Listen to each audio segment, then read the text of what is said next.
সকলো বন্ধু বান্ধৱীলৈ নমস্কাৰ জনাই মই এটা ভিডিঅ' সৈতে লৈ যাব বিচাৰিছোঁ ডিব্ৰুগড়স্থিত জগন্নাথ মন্দিৰলৈ।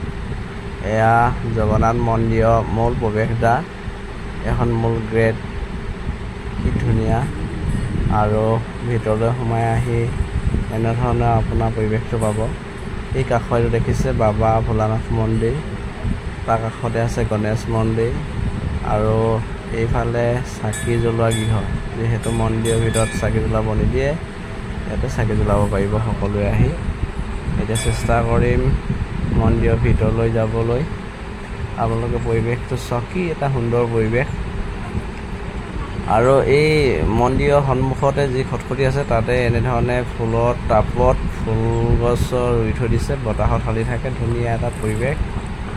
এই ভিতৰলৈ সোমাবলৈ চেষ্টা কৰিছোঁ। ইয়াৰ ভিতৰৰ পৰিৱেশ, ইয়াতে ভক্তসকলে সেৱা লয়, পূজাৰী থাকে। আৰু এই কাষত দেখিছে এইটো দুৰ্গা দেৱী মন্দিৰ আৰু প্ৰৱেশদ্বাৰ। এইফালে দেৱ দেৱীসকলৰ মূৰ্তিৰ সৈতে মন্দিৰ আছে। ইয়াতে চাফাই কৰ্মী চাফা কৰি আছে। আৰু পৰিৱেশটো চাওক, এইটো মন্দিৰৰ বাওঁহাতে আছে। এইফালে এই মন্দিৰভাগ যে দেখিছে, তাত হনুমান বাবাৰ মন্দিৰ। ইয়াত হনুমান বাবাক এভাগত ৰাখিছে। আৰু এইফালে চালে এইফালে সৰস্বতী দেৱী আছে।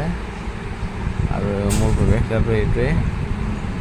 প্ৰত্যেক ধুনীয়া জগন্নাথ মন্দিৰ। সকলোৱে এবাৰ আহক, বৰ ধুনীয়া লাগে। ঠাইখিনি এবাৰ উপভোগ কৰক। ধন্যবাদ।